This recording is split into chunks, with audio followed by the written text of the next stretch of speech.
Oi, gente, boa noite. Eu sou José Everson, do PET BCI. Essa é a nossa sexta live do ciclo de lives online que a gente está fazendo aqui, né, de palestras online. A gente já vai começar. Quem for chegando pode ir comentando aqui, dando boa noite, para a gente saber que vocês estão aqui. E já a gente começa.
Bom, boa noite novamente.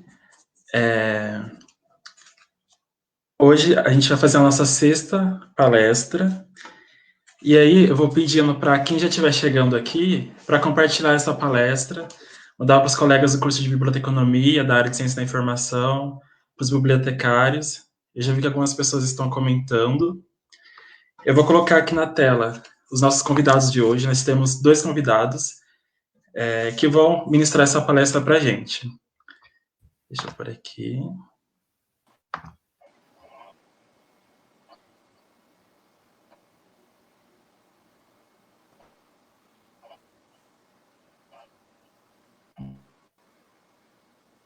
Boa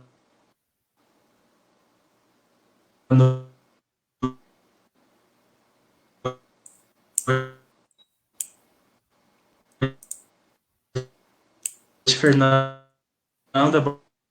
Boa noite, Fernando. Boa noite. Isso, voltou. A internet não tá muito boa, gente. Talvez caia, mas ela tá voltando. Deu certo, ok, todos aqui. Eu vou pedir uma coisa para vocês que estão assistindo. A gente está pensando em fazer essas lives pelo YouTube, né? Em trocar, ao invés de fazer pelo Facebook, a gente fazer pelo YouTube. Nesse mesmo formato, só que utilizando a ferramenta YouTube. Então, vocês que estão assistindo, se vocês quiserem fazer algum comentário sobre isso, o que vocês acham, pode deixar aqui no comentário durante a live.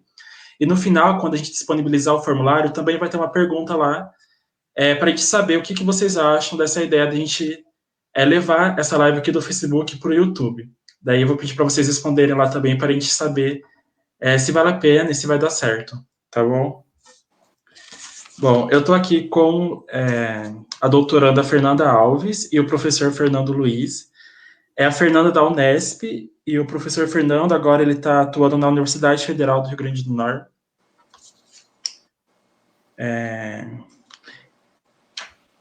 Ok. O pessoal está comentando. E aí, essa atividade é o encontro com autores da ciência da informação brasileira. A gente está trazendo alguns pesquisadores, alguns autores de diversas áreas para conversar aqui com o pessoal da área de biblioteconomia, da área de ciência da informação. E o objetivo dessa live é a gente conhecer, né, apresentar e discutir trabalhos de pesquisadores e estudos recentes. Então, muitos aconteceram esse ano, ano passado, e aí a gente está trazendo para a gente conversar sobre o mesmo esquema. Os convidados vão fazer a palestra e no final a gente faz as perguntas, vocês podem ir comentando, né, durante a palestra e colocando as perguntas que a gente vai selecionar e no final a gente faz para os convidados.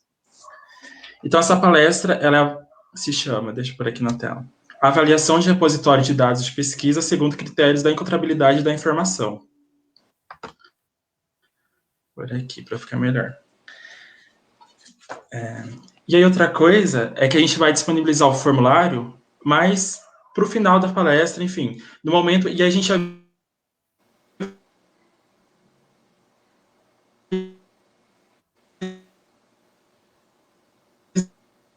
vocês. E é importante que vocês poderem. Então eu vou apresentar aqui os autores, aí depois eu passo a palavra para eles, tá bom? Então a gente tem a Fernanda Alves Sanches, ela tem graduação em Arquivologia pela Unesp, fez mestrado em Ciências da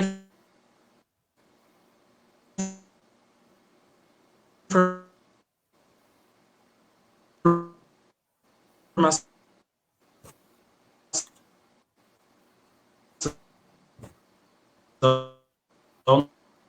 um programa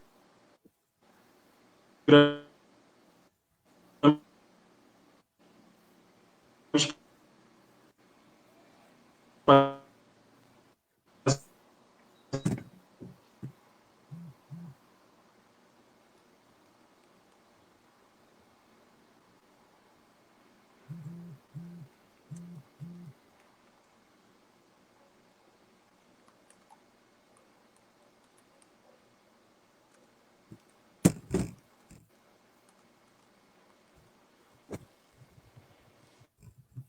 bem na Unesp.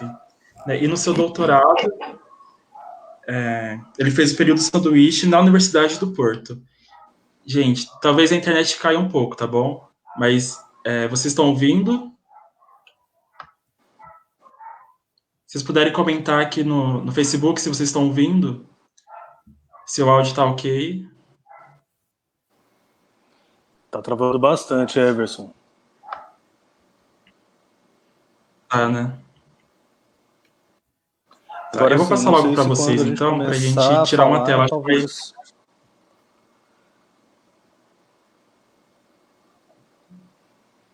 Tá.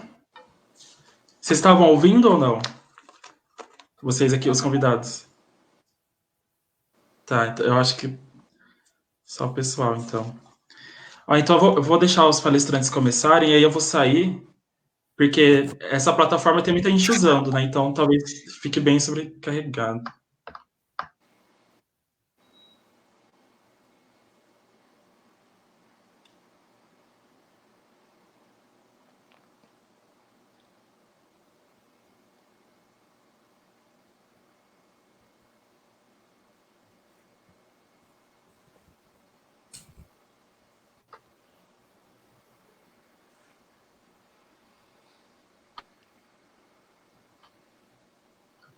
Então.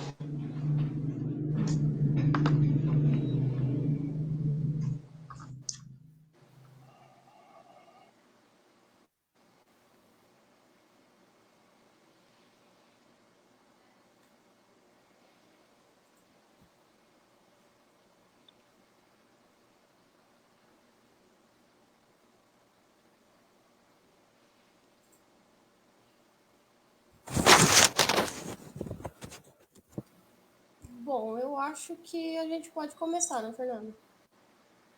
Sim. Ele Pode já começar. saiu Tá, para dar uma amenizada na conexão. tá. Então, muito obrigado, José. Muito obrigado, Pet, pelo convite.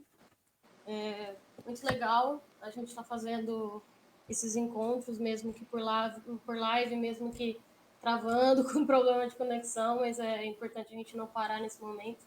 Então, eu queria agradecer e falar que a gente vai falar um pouquinho sobre esse artigo, um artigo que foi para a revista Link, foi eu e o Fernando que fizemos, sobre repositório de dados. Então, a gente vai apresentar o artigo que foi denominado como Avaliação de Repositório de Dados de Pesquisa, segundo critérios de encontrabilidade da informação.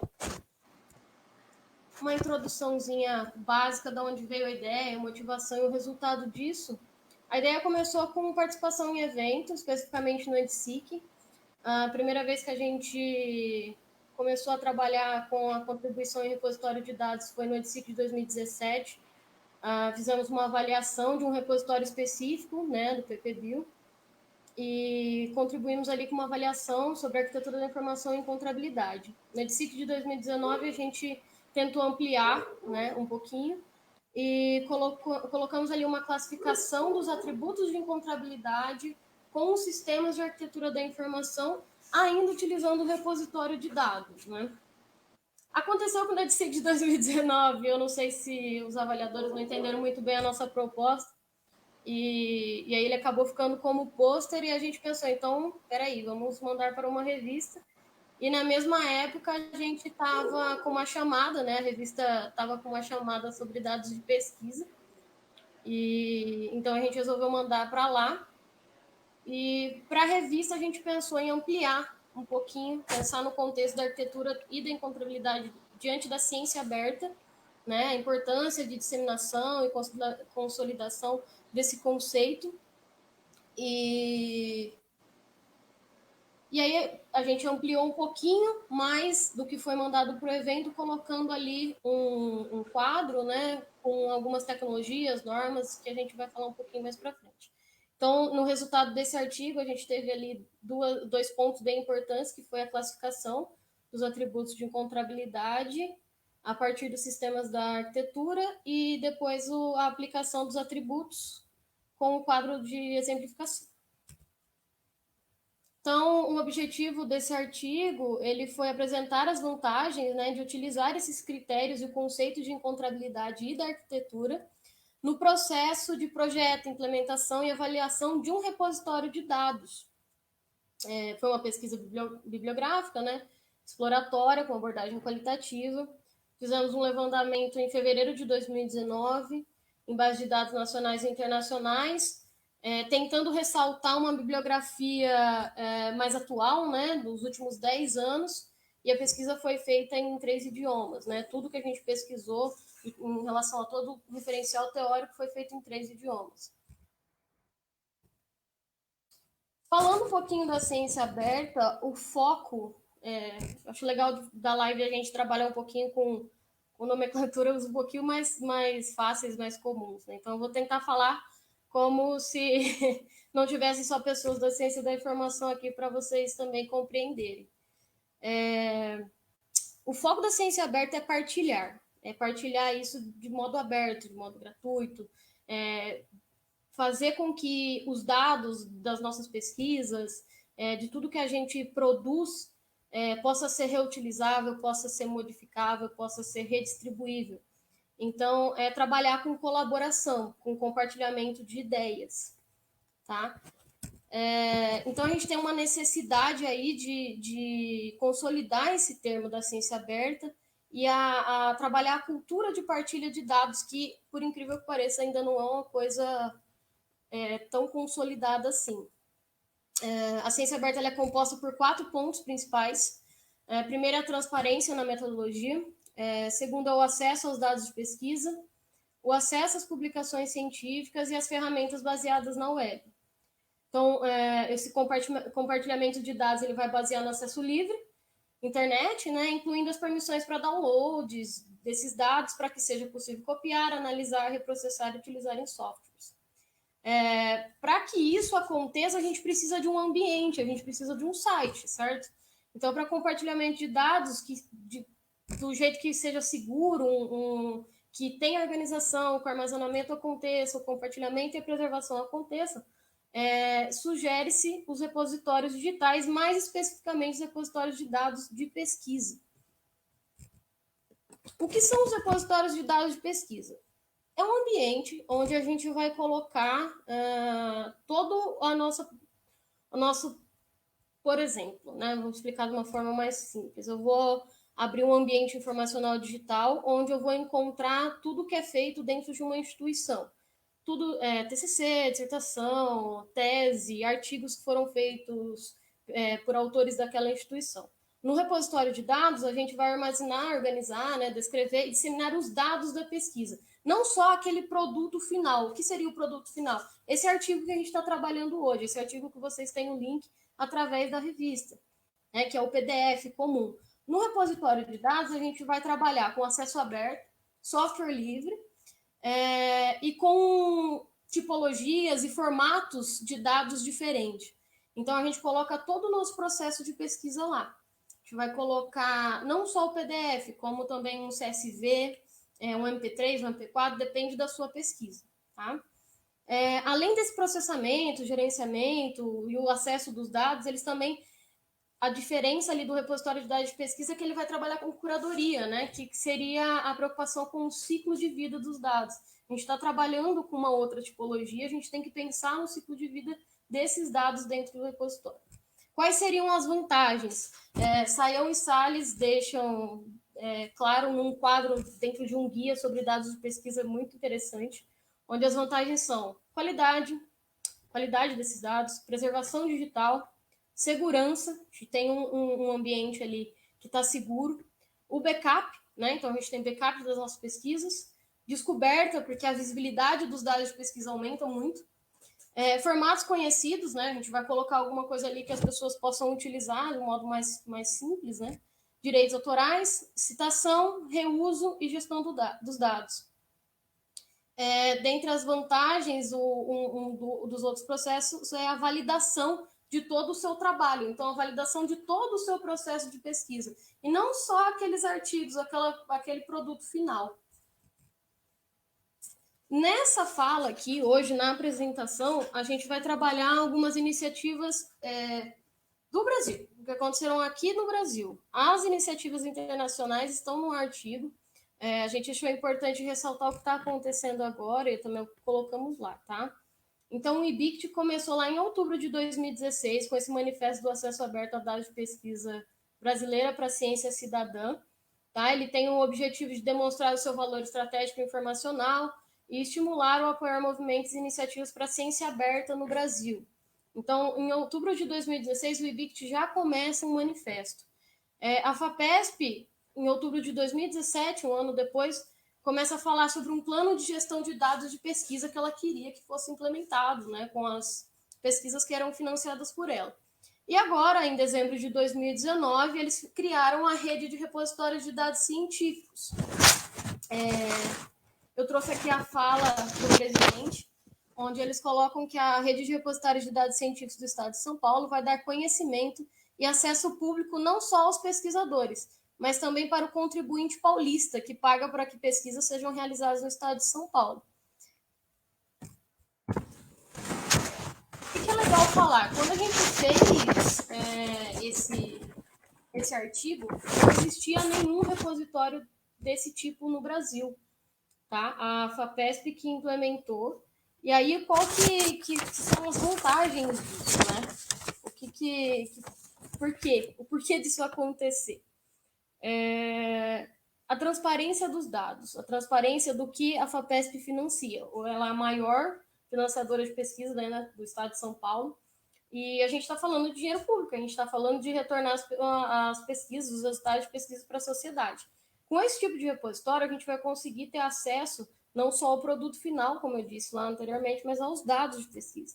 Então, transparência, progresso na ciência, a eficiência nos recursos que eles custeiam, evitar que boas pesquisas se percam, tá? contribuir também com a questão cultural do gerar e partilhar dados dentro da ciência, dentro da comunidade acadêmica científica, tá? A rede de repositório de dados científicos da FAPESP, ele está trabalhando com algumas universidades, tá? Eu acho importante ressaltar isso, porque não é assim, a FAPESP está fazendo sozinha. Ele foi desenvolvido pela USP, ele envolve a Unicamp, a Unesp, a UFSCar, a Unifesp, o ITA, a Embrapa e a Federal do ABC. E lá eles já começaram a ideia de que, independente de publicação de revista, esses dados devem ser inseridos no repositório. Tá? Então, a partilha de dados ciência aberta está começando agora aqui no Brasil. A próxima fala, a gente vai entrar no referencial teórico sobre encontrabilidade da informação e arquitetura da informação, e agora o Fernando vai falar com vocês. Boa noite a todos. Tá dando para me ouvir bem, Fernanda? Tá tranquilo. Ok. Bom, gente, então, nesse contexto que a Fernanda, né, começou com a fala sobre a ciência aberta e a importância dos repositórios de dados de pesquisa, a gente começou a questionar, né, como esses repositórios seriam desenvolvidos, né, em termos de tecnologias, em termos de metadados, enfim, que são repositórios que vão armazenar um tipo de documento, tipos de documento diferentes, né, tipos de arquivos diferentes em relação aos repositórios institucionais, por exemplo, né, que depois futuramente pode se tornar um só, mas no primeiro momento a gente questionou exatamente isso, como se estrutura, né, um repositório de dados. E para compreender isso, nós buscamos os fundamentos, né, tanto teóricos quanto metodológicos, da arquitetura da informação e da encontrabilidade da informação. E para falar, né, da encontrabilidade da informação, é importante a gente revisitar a arquitetura, né?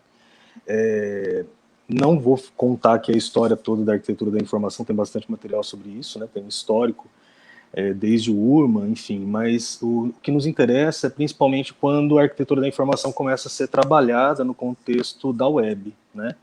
A web nasceu na década de 90, né, a partir de um trabalho realizado pelo Tim Berners-Lee. Ele é considerado o criador da web, embora o seu artigo lá de 1989, né, quando ele propõe um projeto, né, de um sistema hipertextual, tinha um outro fim, né, tinha um outro objetivo, mas que acabou sendo desenvolvido a web, né? Entretanto, a web, quando surgiu, inclusive bem diferente da proposta do projeto inicial do Tim Berners-Lee, ela surgiu extremamente desorganizada, né? Ela surgiu com uma linguagem específica, né, com a sua característica hipertextual, porém não se tinha padrões, né? Tanto que hoje, né, os padrões para a web são amplamente discutidos a partir da W3C, que foi, né, um consórcio, né, da web criado pelo próprio Tim Berners-Lee para discutir sobre padrões para a web. Mas, um pouco antes ainda, né, ainda no começo ali da web, não se tinha muitos estudos. E várias áreas, né, começaram a desenvolver estudos. Por exemplo, a área do design gráfico, do web design, né, começaram a trabalhar com estudos de usabilidade. E em 1998 foi publicado um livro, né, sobre a arquitetura da informação dos autores Rosenfeld e Morville, né, que é conhecido inclusive como o livro do urso polar, que tem um urso polar na capa, mas é uma característica da editora, né, deles lá, de colocar um animal na capa. Então, mas o livro fez tanto sucesso que ele ficou conhecido, né, pelo animal ali da capa.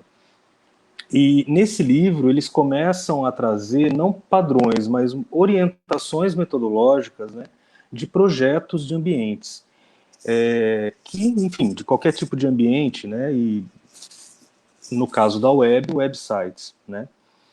Entretanto, vamos dizer assim, essa bagagem metodológica que eles trouxeram nessa obra de 1998 bebe muito na fonte da biblioteconomia e ciência da informação, que é, inclusive, a área, né, de formação deles, né? Então, eles trazem muitas coisas da biblioteconomia e ciência da informação, né? Tanto que esse livro, né, que eu comentei, que foi publicado em 98, ele teve 4 edições, a última edição é de 2015, e nessa trajetória eles inseriram cada vez mais, né, elementos elementos, né, da arquitetura da informação. Só que esses elementos que eles trazem, que nos ajudam a compreender a arquitetura da informação de um site, eles entenderam, eles chamaram de sistemas, né? E aí a gente chega, eu acho que você pode só ir um pouquinho para frente, Fernanda, que eu vou falar de arquitetura primeiro. A Fernanda está gerenciando os slides.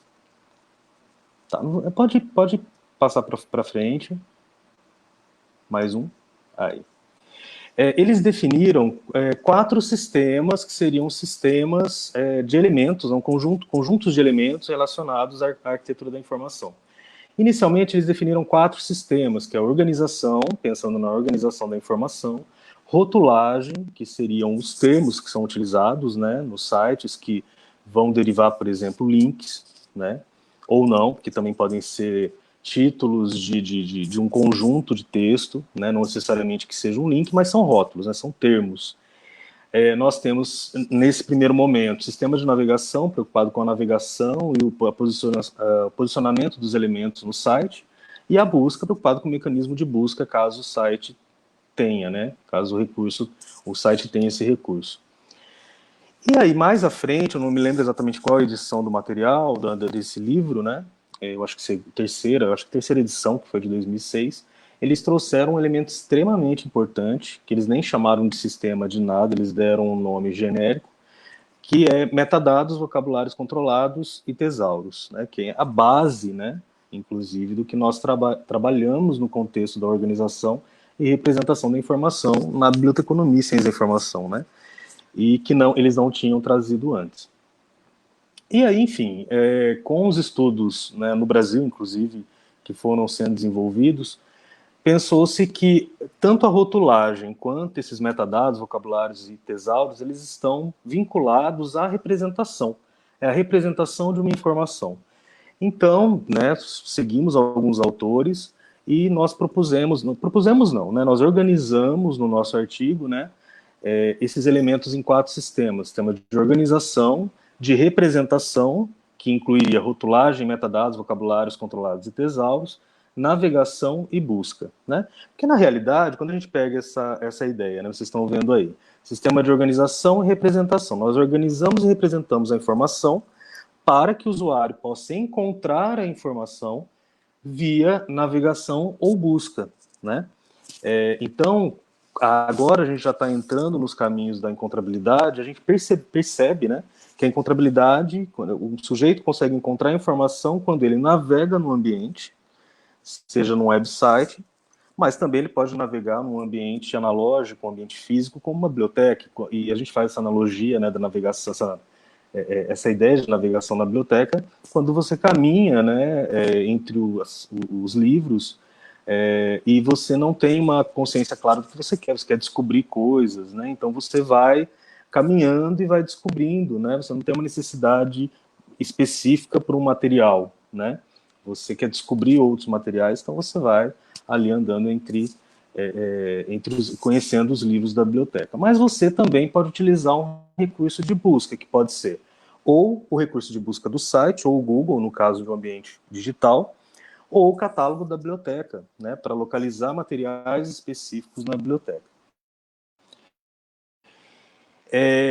Bom, e por que eu falei tudo isso? Porque a arquitetura da informação, ela nos dá subsídios para o projeto de um ambiente, de um site. Então a gente pensou assim, se a arquitetura da informação ela nos dá subsídios para sites, ela também dá subsídios para bibliotecas digitais, repositórios institucionais, que foram estudos que inclusive já foram feitos.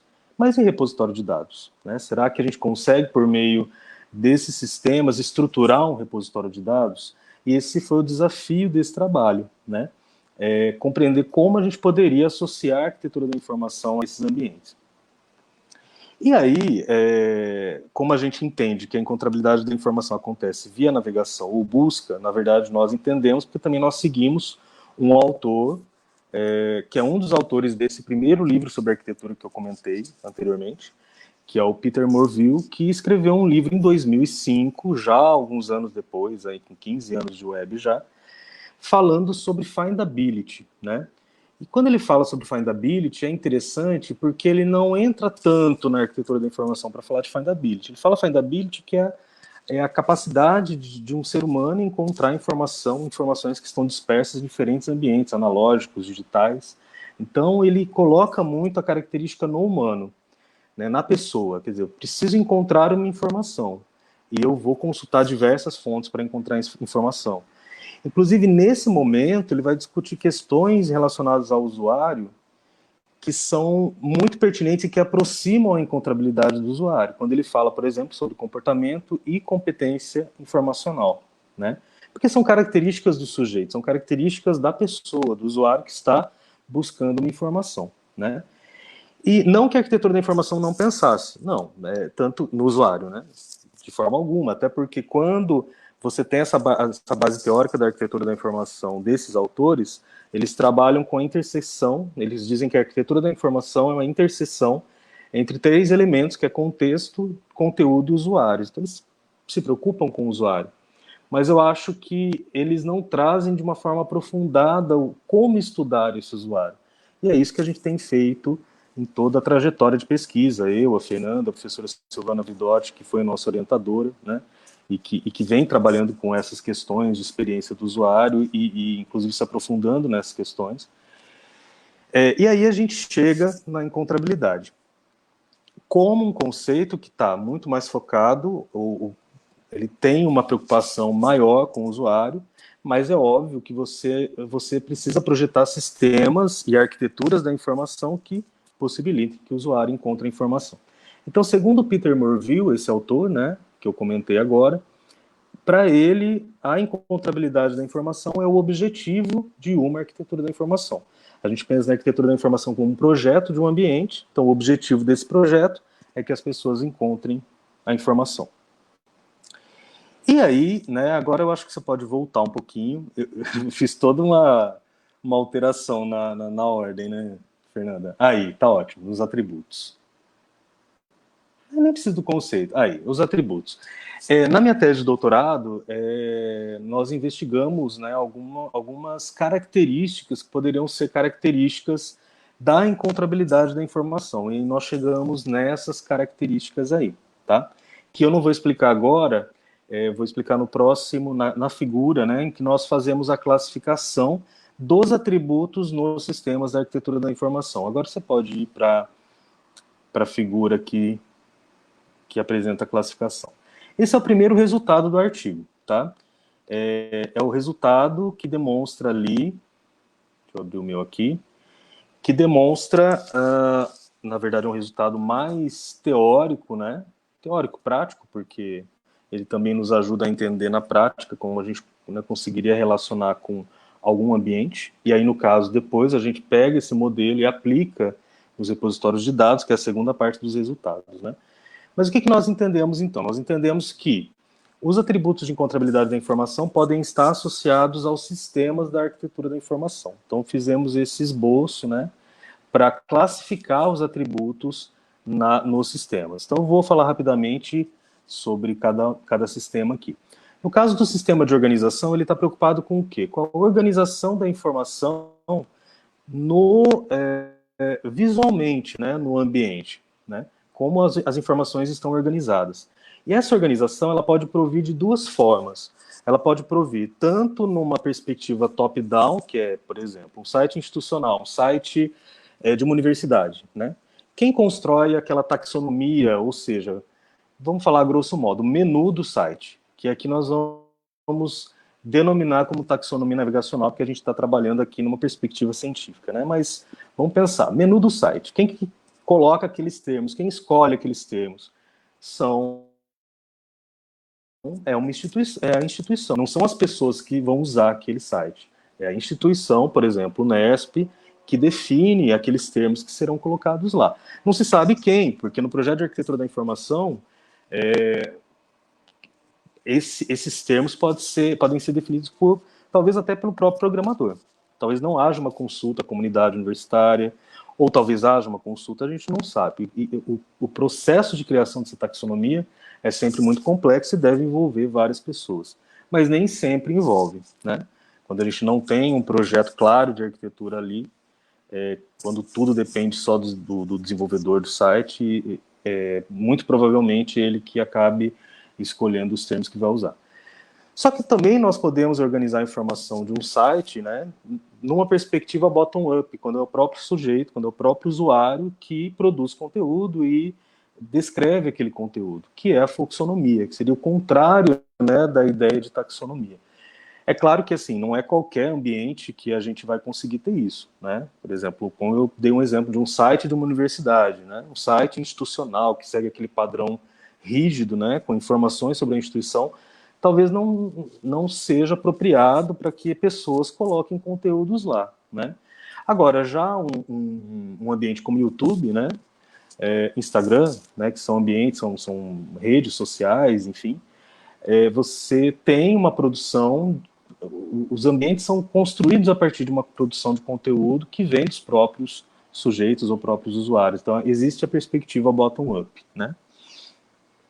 Isso em relação ao sistema de organização.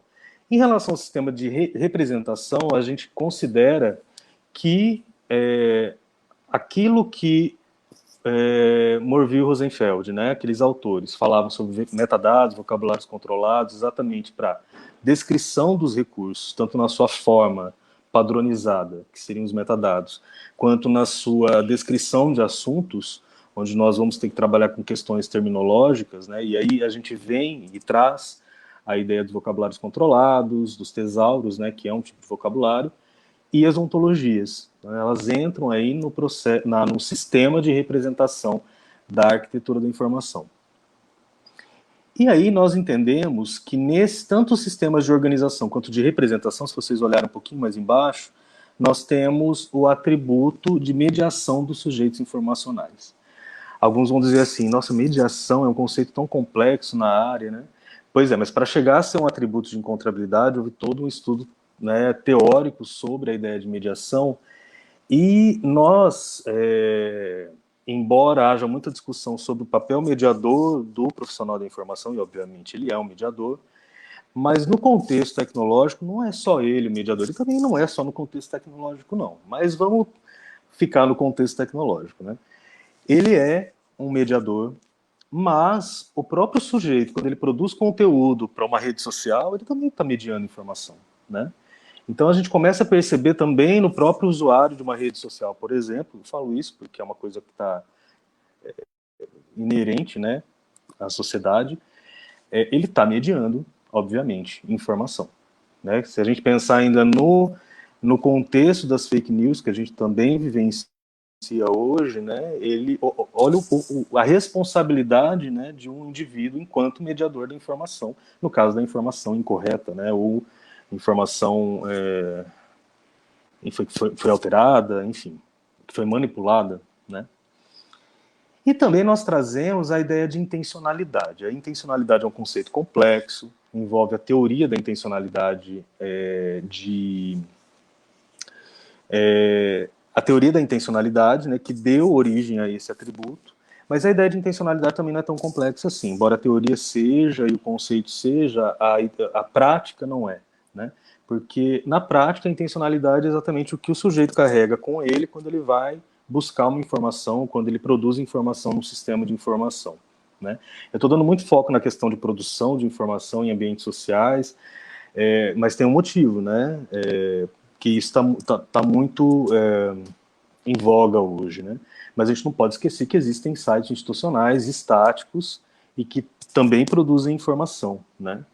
A gente tem essas duas características, né? Que alguns vão chamar de Web 1, né? Aquela web estática, em que a produção da informação depende de uma instituição, e a Web 2, a web social, né? Mas essa intencionalidade seria a intencionalidade do sujeito que produz informação, por exemplo, no contexto aí da Web 2, por exemplo. E também as pessoas que vão até um sistema de informação querendo uma informação, mas que às vezes não sabem o que precisam. Então aí entram questões relacionadas a comportamento informacional e também competência em informação, que foi o que Peter Morville falou lá atrás, e a gente conseguiu incluir, né, essa ideia no conceito e no estudo de intencionalidade. Inclusive a intencionalidade está sendo bastante discutida na área, né, não só no contexto tecnológico, e a Fernanda, inclusive, está desenvolvendo uma tese que vai por essa linha, tá? Agora sim, Aqui em cima, né, explicados os sistemas de organização e representação, quando a gente vem aqui para o outro lado, que é a navegação e busca, a gente coloca exatamente aquilo que eu mencionei naquela hora, né? Que são, quais são os modos em que o sujeito pode encontrar a informação? Ele pode encontrar pela navegação ou pela busca. Então, nós consideramos isso, tá? Que o sistema de navegação e o sistema de busca estão atrelados diretamente à encontrabilidade, que é exatamente a interface com o usuário, né? Enquanto a organização e a representação são momentos que antecedem a interface. Embora, claro, as informações estejam organizadas na interface com o usuário, sim, elas estão organizadas, mas a lógica de organização foi pensada antes, então antecede a interface. Em relação ao sistema de navegação, nós colocamos alguns conceitos que eu também não vou... Eu já falei bastante aqui, e a gente tem outros resultados importantes para mostrar, mas existem vários estudos que nos auxiliam, né, a pensar no sistema de navegação de um ambiente informacional, como, por exemplo, affordances, que são pistas que podem ser dadas para o sujeito, né, por exemplo, numa biblioteca, vou dar um exemplo agora do ambiente físico, para não ficar só no digital, quando você tem, por exemplo, um mapa da biblioteca mostrando em que prateleiras estão tais assuntos, em quais estão outros assuntos, né, de uma forma que auxilie o usuário a saber o que ele vai encontrar, né, em cada setor ali da biblioteca. Isso pode ser um exemplo de affordance, para não ficar, por exemplo, só os números referentes a CDD e CDU, né, que são os números de chamada, que às vezes não dizem nada, que na verdade aquilo é um código para o bibliotecário, não é um código para o usuário, ele só anota porque ele tem que encontrar. Mas se ele não precisasse, né, daquele número, né, isso não vai fazer diferença para ele. O que ele tem que conseguir encontrar é a informação que ele precisa na biblioteca, né? Então a gente precisa criar pistas, né, mais simples, né, para o usuário. O wayfinding já está relacionado à orientação no espaço, por exemplo, sinalizações no ambiente da biblioteca, ou no caso de um website, para que o usuário não se perca, você utilizar alguns elementos que vão orientá-lo melhor, com uma trilha de navegação, um mapa do site, enfim. E depois temos outras questões também que são importantes, né? Obviamente, a acessibilidade, que está relacionada a tornar os sites mais acessíveis para pessoas em diferentes condições, não necessariamente a acessibilidade vai estar focada em pessoas com deficiência. Na realidade, a ideia é que se expanda o conceito de acessibilidade para todos, né, independente das condições. Usabilidade, facilidade de uso, e também o fato, né, da mobilidade, convergência e ubiquidade, que estão relacionados ao mesmo ambiente estar em diversos dispositivos, né? E essa classificação se finaliza ali com o sistema de busca, né, que embora a gente não tenha atributos específicos, mas a gente tem vários estudos em relação a mecanismos de busca, otimização de mecanismos de busca, que podem estar associados ao sistema de busca da arquitetura da informação. E para fechar, né, nós temos o atributo descoberta de informação. Por que a descoberta de informação é importante? Porque no ambiente uma pessoa pode procurar por alguma coisa, por um material, por uma informação que ele quer.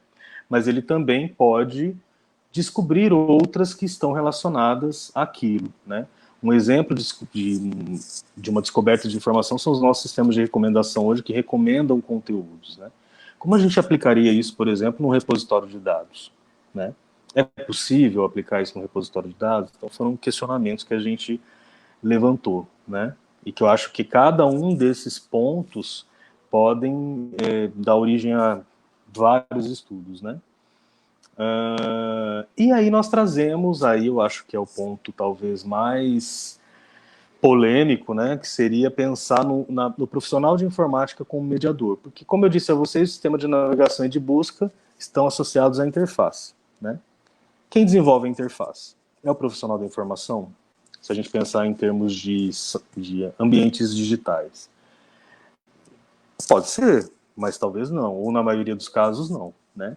Quem vai desenvolver é uma pessoa da informática, né?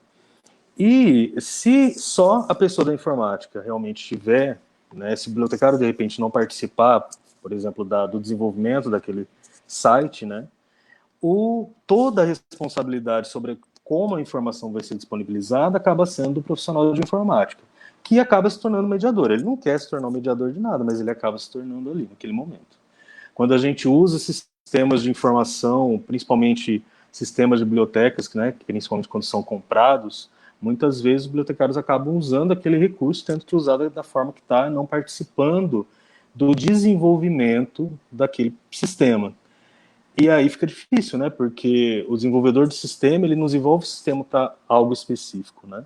Então é necessário dialogar com quem vai usar de fato para possibilitar que esse sistema realmente funcione e que atenda a todos. E aí, no fim, mais aqui na base, nós encontramos o atributo de mediação dos profissionais da informação. Isso quer dizer o quê? Que o profissional da informação ele pode atuar em todos os sistemas da arquitetura da informação. Até porque, como eu disse anteriormente, os próprios estudos de arquitetura da informação eles se baseiam, né, em grande parte, nos elementos e na bagagem teórica mesmo da área, principalmente quando se fala de organização e representação. Porque aí, quando a gente vai para navegação e busca, já vem outros conhecimentos agregados, como design, né, como mecanismo de busca, né, que entra numa questão mais tecnológica, de recuperação, mas que também está associado à ciência da informação. Muito bem, a partir disso, né, explicado esse primeiro resultado, que foi essa classificação, a Fernanda vai dar prosseguimento falando sobre o que nós conseguimos, né, identificar isso de uma forma inicial, né, é importante dizer isso, porque esse artigo ele foi uma primeira reflexão, e aí isso permite, né, divagar para vários estudos, né, construir vários estudos, né. Então eu vou passar agora a palavra para ela apresentar, né, como nós pensamos, né, esses atributos no projeto, né, de repositório de dados de pesquisa.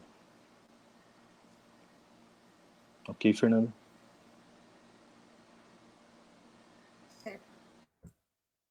Bom, então, como segundo resultado, ficou esse quadro, né? O Fernando explicou para vocês sobre os atributos dentro de cada sistema, e aí a gente pensou em fazer esse quadro separado assim por cores para tentar facilitar a visualização.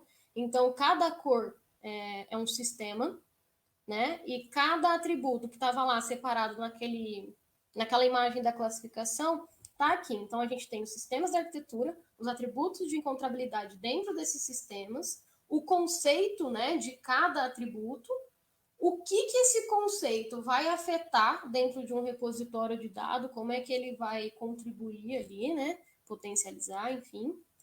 E alguns exemplos que naquele momento faziam sentido, né? Hoje a gente já tem muito mais exemplo para dar, mas naquele momento faziam sentido, seriam alguns instrumentos, tecnologias e normas que poderiam contribuir para que a encontrabilidade da informação acontecesse dentro desses sistemas, né? Dentro da projeção da arquitetura e com a encontrabilidade.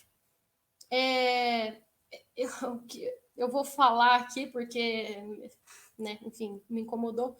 O que eu faria diferente nesse artigo, acho que o Fernando concorda comigo, eu faria uma legenda.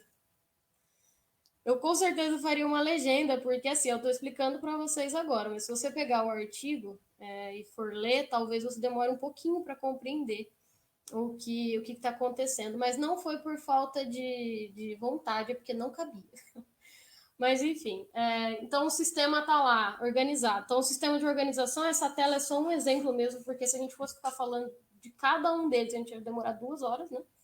Então, no sistema de organização, ele está em vermelho. Reparem que logo embaixo tem o sistema de representação que está azul. Do lado que está amarelo, seria aquele último atributo que o Fernando mencionou, onde os profissionais da informação trabalham em todos os sistemas, né? Então, ele está ali em amarelo, com uma definição lá embaixo do que como ele afetaria e onde ele trabalha, e assim o Fernando já deu um exemplo, né? E assim por diante. Aí o branco, a coluna em branco, seriam os atributos que estão em semelhança, né? Então, tinham lá alguns atributos que faziam parte tanto do sistema de navegação quanto do sistema de busca. Então, ele está ali em branco e depois ele está especificado no quadro para frente, tá? Então, a ideia central dessa pesquisa foi utilizar alguns conceitos, né, conhecidos mundialmente, como a NISO, a ISO, que concentram em alguns tipos de instrumentos, que foi o que o Fernando tinha comentado sobre o vocabulário, tesauros, taxonomias. E aí, qual que é a ideia? Fazer, né, implementar, projetar esses ambientes, esses repositórios, com algum tipo de padronização, para que fique mais fácil, né, de encontrar os dados de pesquisa lá dentro, fique mais padronizado para a área mesmo, para a produção.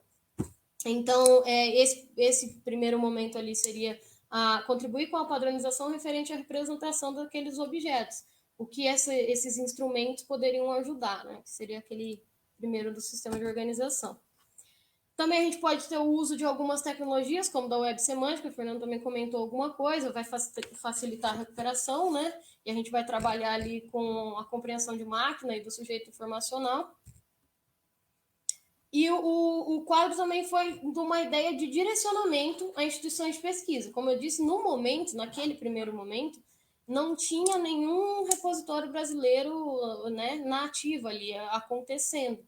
Então, era um direcionamento, era um ideal de direcionamento para que as instituições de ensino e pesquisa tivessem alguns suportes de conceitos teóricos e práticos, né, para a implementação desse tipo de repositório. Então, foi possível fazer alguns apontamentos desses instrumentos e tecnologias e normas que podem potencializar as funcionalidades desse ambiente, tá? Então, eles padronizam e validam o repositório como um produto informacional confiável. Trazer padronização para esses ambientes é para fazer com que esse produto informacional seja confiável, que você possa entrar ali e ter acesso aos dados, acesso à pesquisa, enfim, de uma forma confiável, tá? Tanto em respeito ao sistema quanto aos dados de pesquisa. Então, nas considerações finais aqui,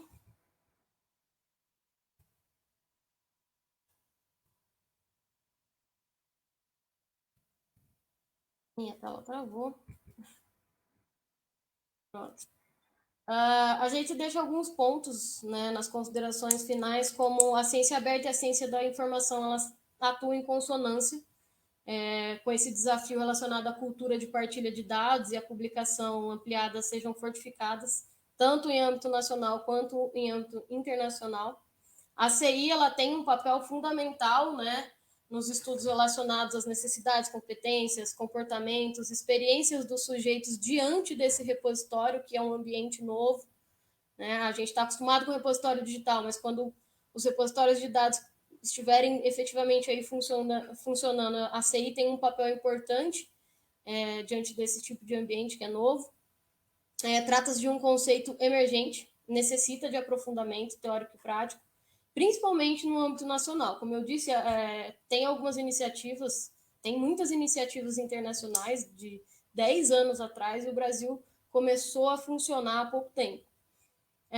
A arquitetura e da informação e os conceitos de encontrabilidade, eles estão sendo, a arquitetura não tanto, mas a encontrabilidade está passando por uma consolidação ainda no cenário brasileiro, com o termo em português. E os dois conceitos podem contribuir, de fato, para a promoção de encontrabilidade desses dados de pesquisa. Então, eles são produzidos em grande escala, com muita rapidez, e os dois conceitos podem ajudar muito aí, principalmente o que se refere à área acadêmica científica. Os estudos relacionados aos dados de pesquisa, os repositórios de pesquisa abarcam questões muito maiores, né, como plano de gestão de dados, curadoria de dados de pesquisa, licenças que respaldem os direitos pessoais e autorais dos pesquisadores, enfim, tem uma infinidade aí de pesquisas que podem ser feitas em cima desse tipo de ambiente. Agora é um novo desafio. E aí, com esse artigo, a gente tentou apresentar um possível direcionamento às instituições, né? E fazendo um planejamento de implementação de um repositório de dados. Foram só algumas opções, como eu disse. Hoje em dia, a gente pode atualizar esse quadro com toda certeza. E cabe aí às organizações fazerem as adaptações necessárias, né, para a implementação. Temos aqui algumas referências. Eu acredito que depois vai ficar para vocês. Muito obrigado. Se vocês tiverem perguntas, fiquem à vontade para mandar no chat.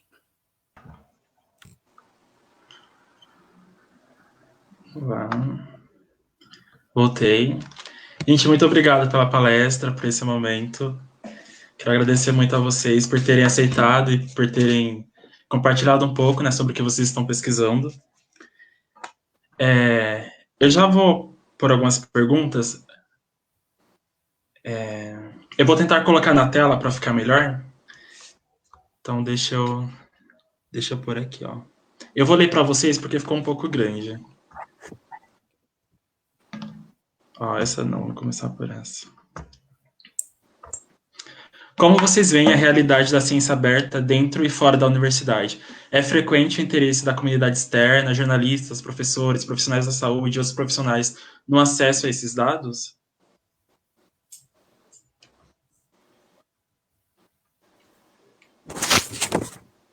Quer responder, Fernando?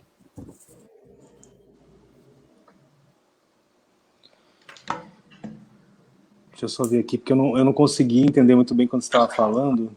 Eu estou usando o celular, então vou ter que ler aqui a pergunta. Como vocês veem a realidade da ciência aberta dentro e fora da universidade?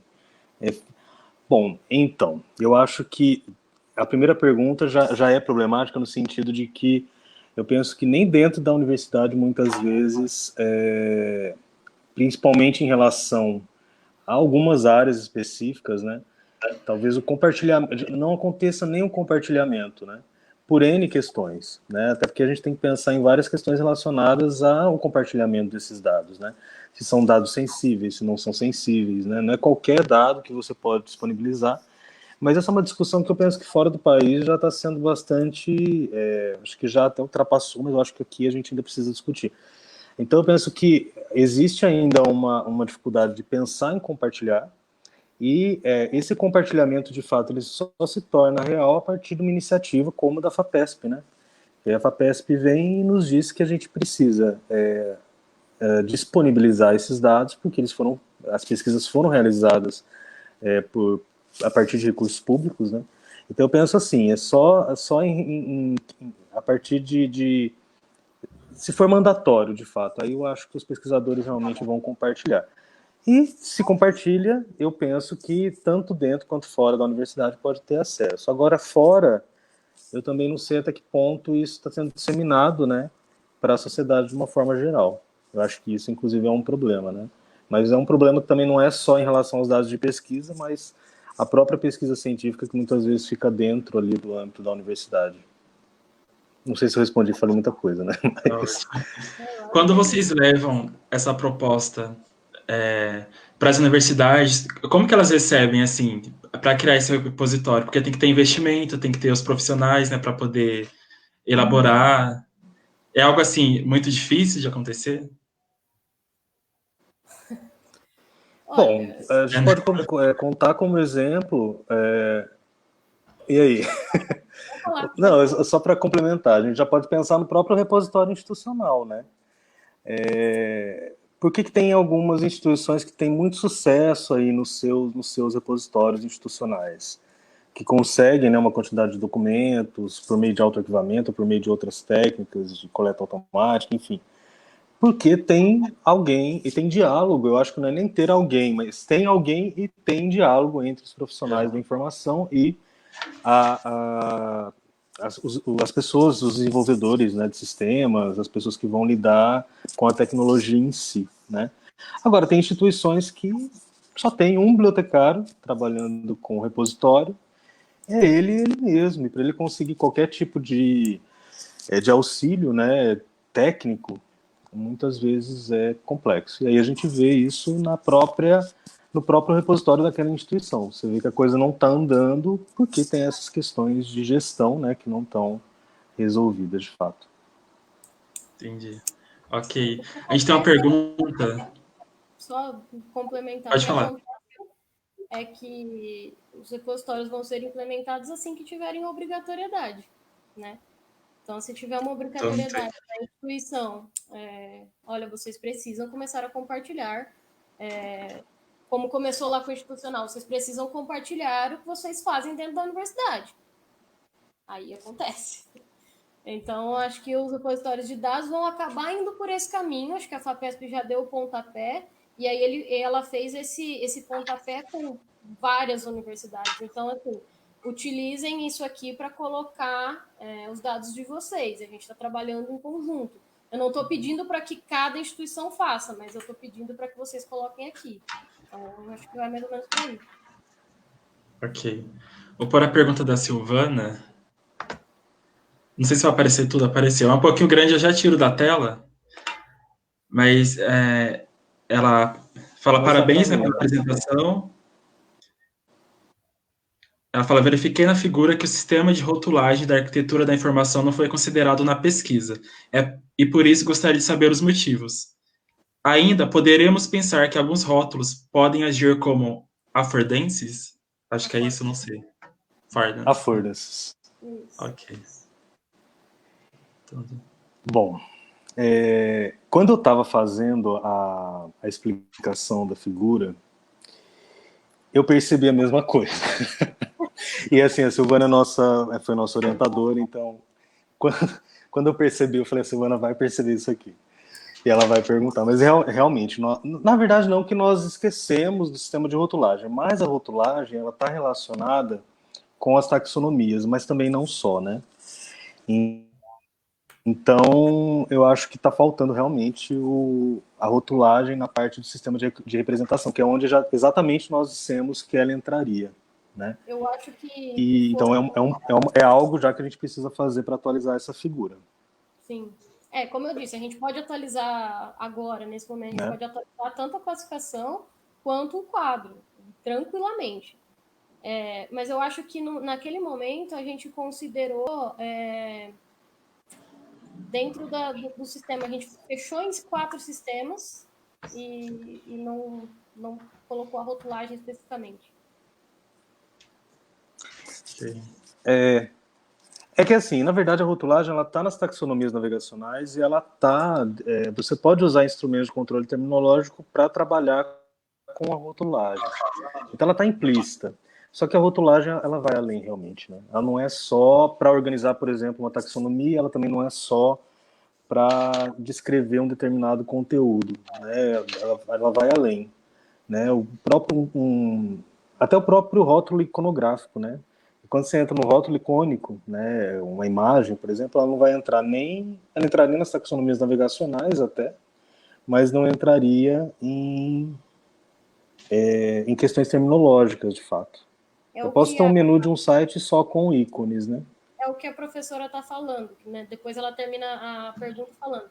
Ainda poderíamos pensar que alguns rótulos podem agir como affordances. Sim, podem. Porque se eles forem ícones, talvez sejam pistas, né? Isso então, eles vão direcionar o sujeito através daquela imagem que ele vai fazer uma associação e vai conseguir navegar e encontrar a informação mais fácil. Então, a professora realmente sentiu falta de um negócio e a gente percebeu agora. A gente pode atualizar.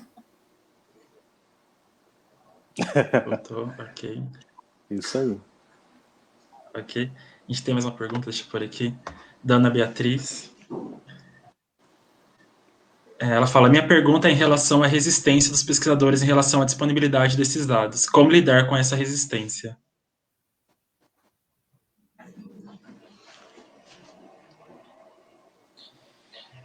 Pois é, isso eu acho que é o problema realmente que nós temos hoje.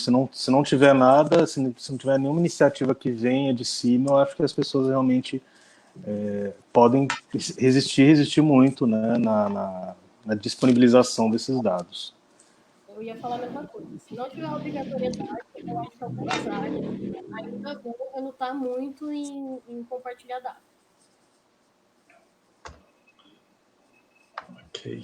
Mas isso depende também da área do conhecimento, né? Dependendo, por exemplo, na nossa área, né? Será que existiria, por exemplo, resistência? Não sei se já foi feito algum estudo com pesquisadores, também já é uma proposta de estudo, né? Como os pesquisadores da ciência da informação lidariam com a disponibilização desses dados? Talvez não teria problema, né? De uma forma geral, né? Sem ter algo dizendo, olha, você tem que fazer isso. Mas da área da saúde, por exemplo, né? Ou de algumas áreas em que talvez os dados pesquisador queira proteger a todo custo aqueles dados. Então, acho que também está relacionado a diferentes áreas do conhecimento.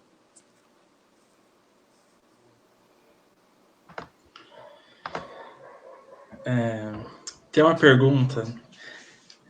Vocês comentaram essa dificuldade da universidade com relação a isso.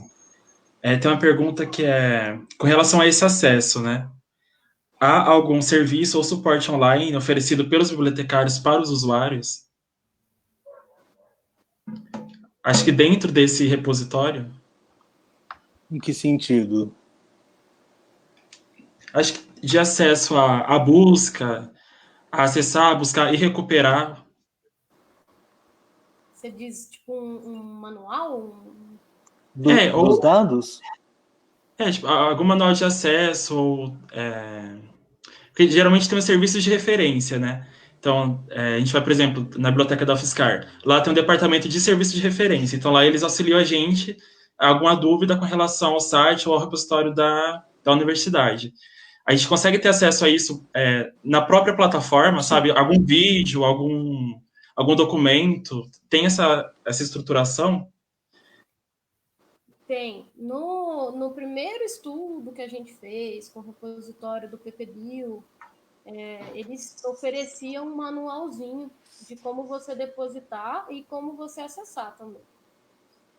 Assim, isso foi uma proposta muito conceitual, muito teórica. A gente não viu isso na prática, tá? Tem o repositório que eu falei da FAPESP, mas ele é como se fosse um Google. Se vocês quiserem abrir para pesquisar, eu tenho até o acesso.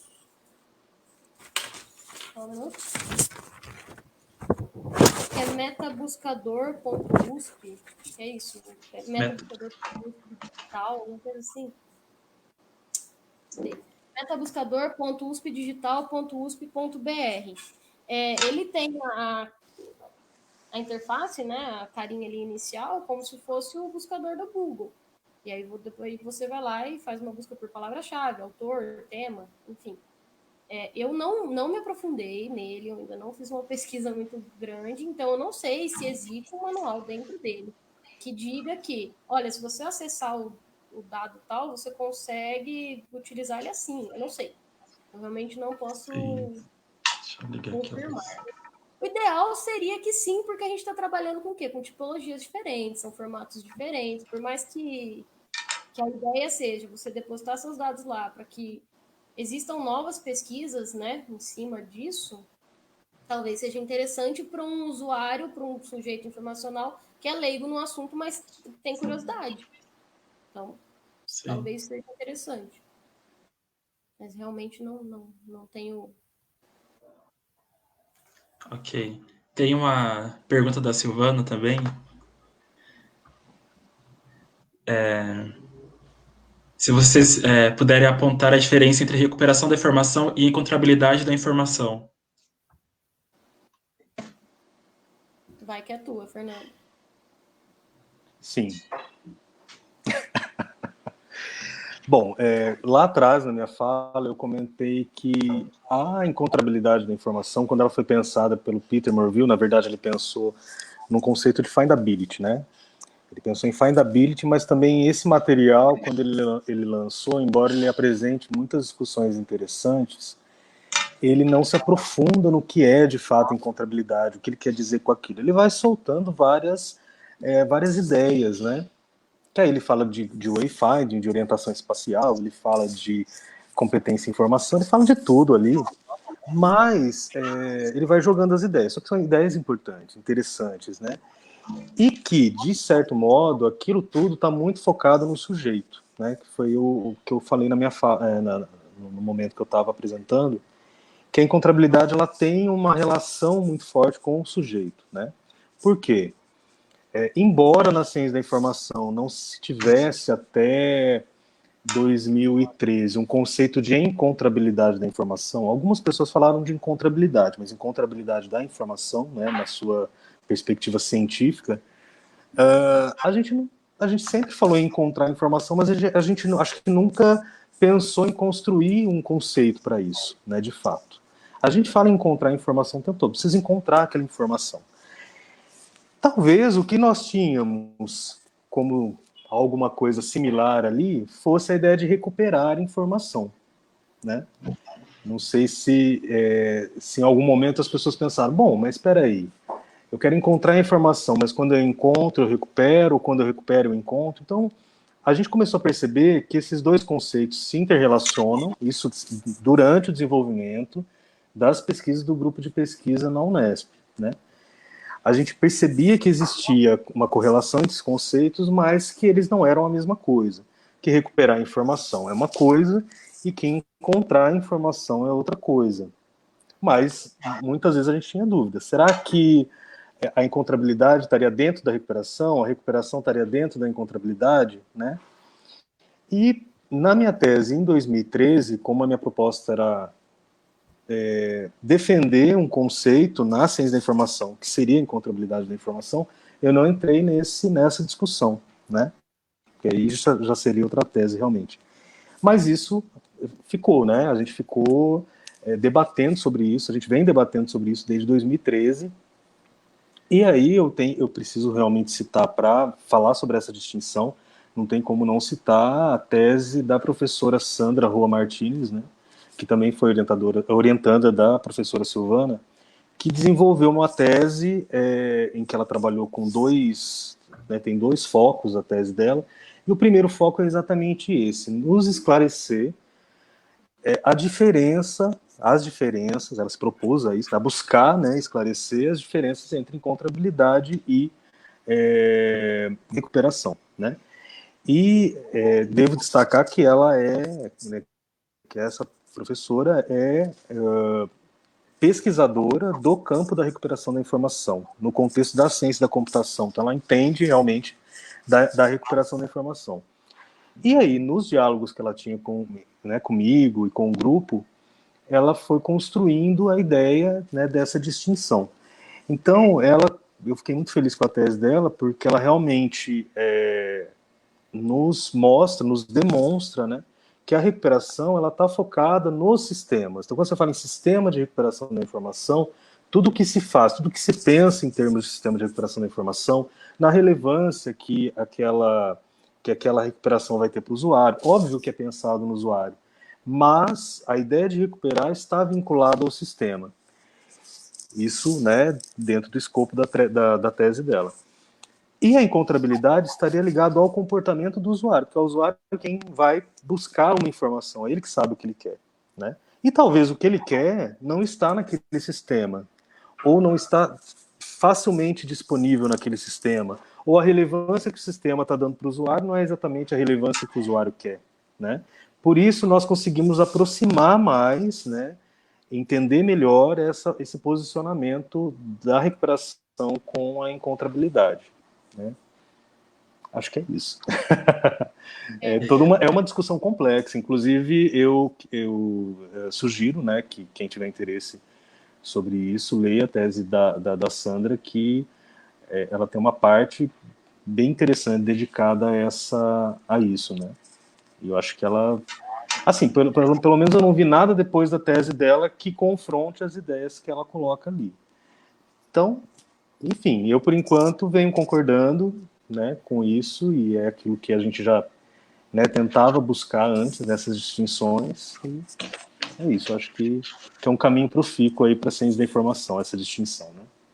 Resumindo, recuperar não quer dizer que você encontrou o que você queria. Recuperar não quer dizer encontrabilidade.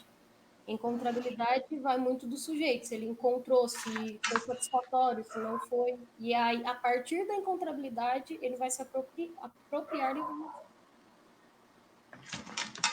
Ok.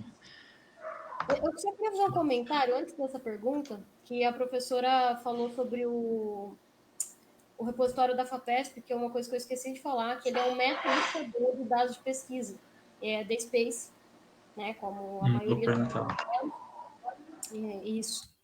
E que ele coleta metadados em diferentes repositórios com perfil de metadados mínimos, tá? Então, é uma iniciativa onde eu citei aquelas universidades, mas ele é um meta-buscador, tá? Só para deixar claro. Obrigada, Coloquei aqui professor. na tela. O Antônio tem uma pergunta, vou pôr aqui também. É possível identificar áreas do conhecimento que têm se destacado na publicação de dados de pesquisa? Sim, Pergunta do Antônio.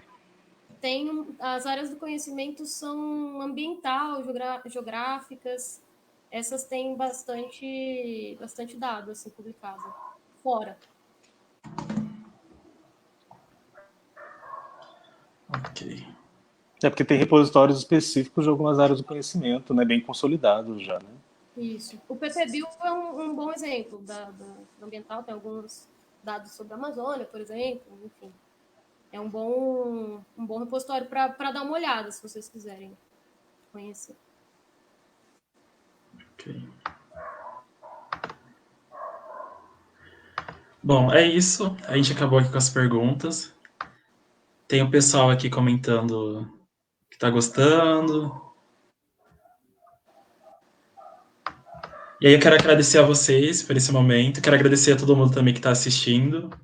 Muito obrigado. E quero falar que a gente já disponibilizou o formulário. Ele vai ficar aberto por um tempinho, até 8h30. Então, vou pedir para todo mundo entrar, preencher, para a gente ter esse retorno de vocês também. Os certificados a gente vai enviar para vocês até a próxima semana. Então, até a próxima live, vocês vão receber o certificado. A gente vai mandar por e-mail. Então, por isso que é importante também responder lá o formulário para a gente ter esse endereço de e-mail para enviar para vocês. E aí eu quero reforçar que, como eu falei no começo da live, a gente está pensando em levar a live do Facebook para o YouTube.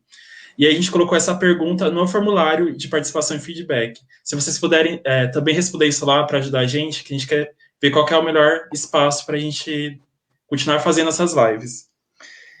E quero lembrar que algumas lives que a gente fez, né, nessa atividade de encontro com autores da ciência da informação brasileira, a gente já deixou disponível no YouTube.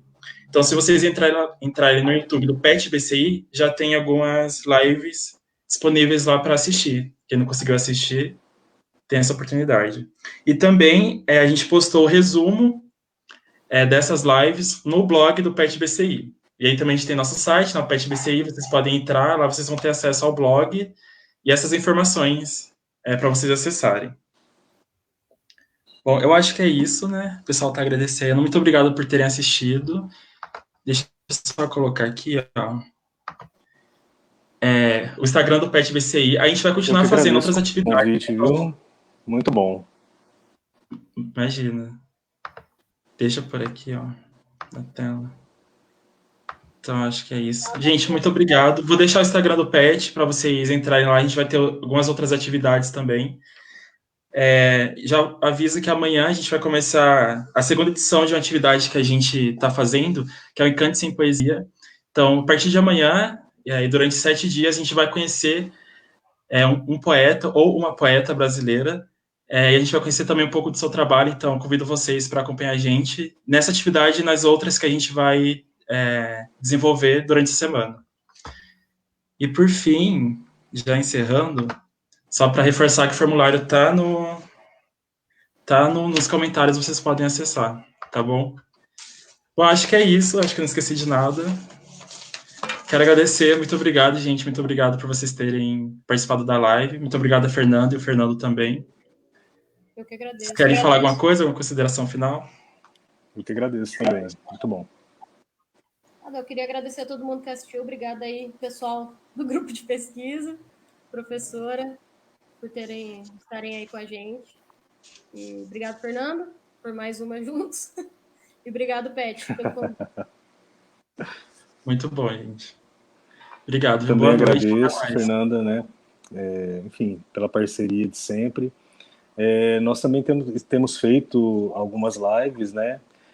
De certo modo, a gente tem feito pelo Instagram, eu acho que está dando certo, né? Mas são lives mais para conversar sobre pesquisa de uma forma informal, né? Para conversas mesmo. Então, quando a gente tiver, a gente vai divulgar aí também para vocês da UFSCar. Fechou. Pode mandar para o PET que a gente ajuda na divulgação também. Tá bom? Tá ótimo. Então é isso, gente, ó. Bom, podemos encerrar então. Muito obrigado. Boa noite, até mais. Boa noite. Tchau, tchau. Cadê?